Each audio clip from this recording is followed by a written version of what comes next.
Eu estou produzindo o material do óleo essencial de Lang Lang lá para a comunidade e é inevitável trazer esse assunto à tona e não acessar minhas próprias questões pessoais, minhas feridas emocionais. E eu decidi vir dividir isso aqui com você porque eu tenho certeza que pode ajudar outras mulheres e porque nós precisamos falar.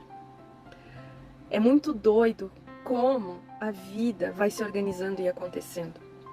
No ano passado, em 2022, quando eu fiz a leitura da minha revolução solar, a minha astróloga me disse que em 2022 viria para a superfície, com muita intensidade, uma questão para eu resolver, e resolver de forma definitiva, mas que seria muito intenso.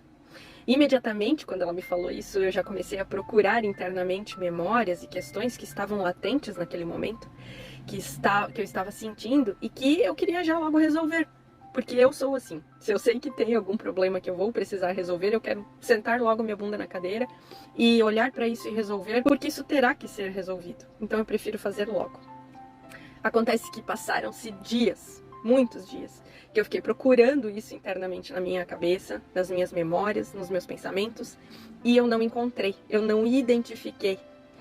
E eu acabei esquecendo.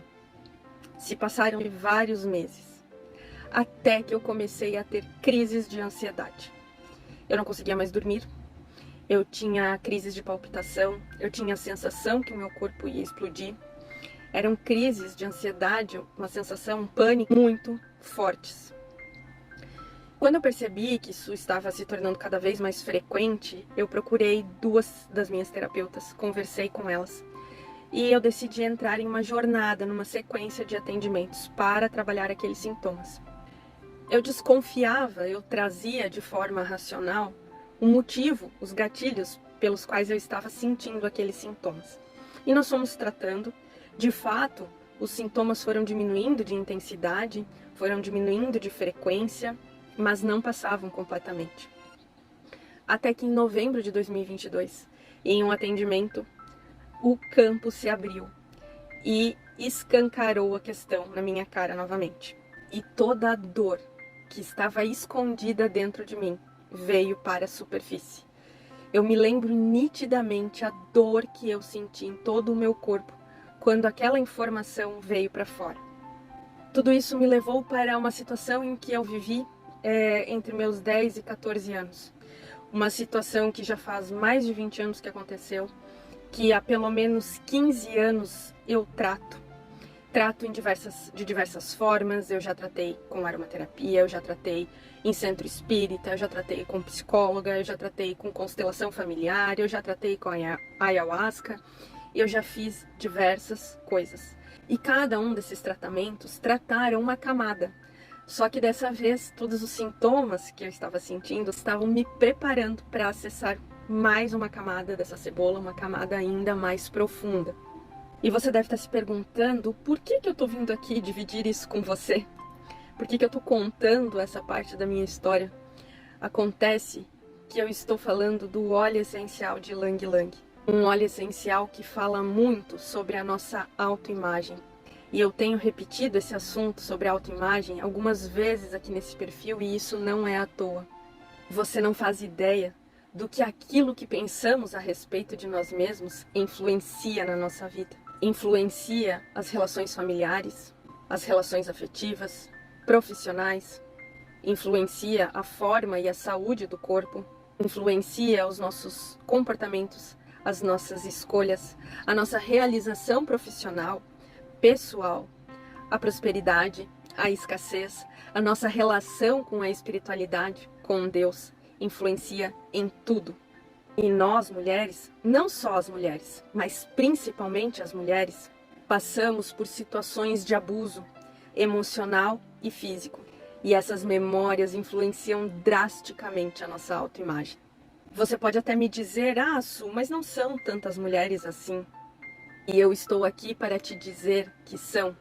São sim, são muitas mulheres, se não a maioria delas. Mas nós acreditamos que não podemos e não devemos falar a respeito disso. Nós não damos a devida importância. Pelo contrário, a sociedade, o ambiente familiar, pede para que fiquemos caladas. E aí parece que não existe, que não é real. ou que quando acontece é uma exceção. Só que as memórias de abuso e de violência estão no nosso DNA. Elas são transgeracionais. Nós carregamos isso. E por carregarmos, os ciclos se repetem. Se alguma criança, uma menina, uma mulher, abrir a boca, expor essa situação, todas as outras e até mesmo a família vai se voltar contra ela. Vai culpá-la, vai responsabilizá-la, vai excluí-la. Sabe por quê? Porque sempre foi assim. Porque as pessoas não sabem lidar com essa situação. Porque as mulheres sentem vergonha e culpa.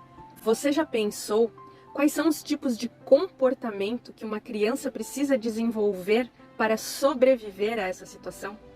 Você já pensou como é difícil viver pelo resto da vida com esses olhares, com esses julgamentos, sendo considerado inclusive uma ameaça?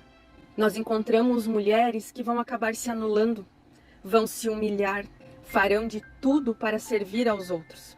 Vão viver uma vida que não é a delas em troca de migalhas. Tem mulheres que criarão barreiras, que se tornarão intolerantes, que não vão conseguir se abrir para relacionamentos saudáveis, que não conseguem mais se sentir amáveis. Mulheres que passam a viver em uma posição de menor valor, aceitando qualquer coisa, se sentindo impotente, incapaz, fazendo qualquer coisa para tentar manter um espacinho naquela relação para se sentir pertencendo. A gente nem imagina tudo o que fazemos para tentar receber um pouquinho daquilo que acreditamos que é o amor, quando na verdade nos sentimos indignas de amor e de respeito. Tudo isso numa tentativa de não se sentir rejeitada, abandonada, culpada novamente. Engolimos, escondemos e negamos. Mas os ciclos vão continuar se repetindo, com as mesmas pessoas ou com novas pessoas que chegam até a nossa vida, nas mais diversas situações. Só encontramos pessoas que vão continuar refletindo, reforçando aquilo que acreditamos a respeito de nós mesmos. E isso não é sobre ser feminista, sair gritando por aí, na rua, nua, excluir ou desprezar os homens ou tentar ser como eles. Não é sobre procurar mais culpados. Isso é sobre uma mudança interna. É sobre reconhecer essas memórias e se resgatar delas. É sobre soltar o fardo da culpa e da vergonha por ter feito parte de um abuso. É sobre enxergar as coisas desagradáveis para que a gente consiga transformá-las. Você tem importância. Você pode aprender a impor respeito e limites. Acredite, eu sei o quanto isso é difícil, mas é super possível e tem saída. Você pode escolher sair desse papel de culpada da história. Busque ajuda profissional. Busque por mulheres que já trilharam esse caminho. Fale, converse. É possível romper esses padrões repetitivos e descobrir uma nova forma para viver livre, para ser você mesma, para estar em contato com o amor verdadeiro. E nós podemos fazer isso por nós e, consequentemente, por outras mulheres. Esse é o nosso recado, meu e do Ilang Lang, para você hoje.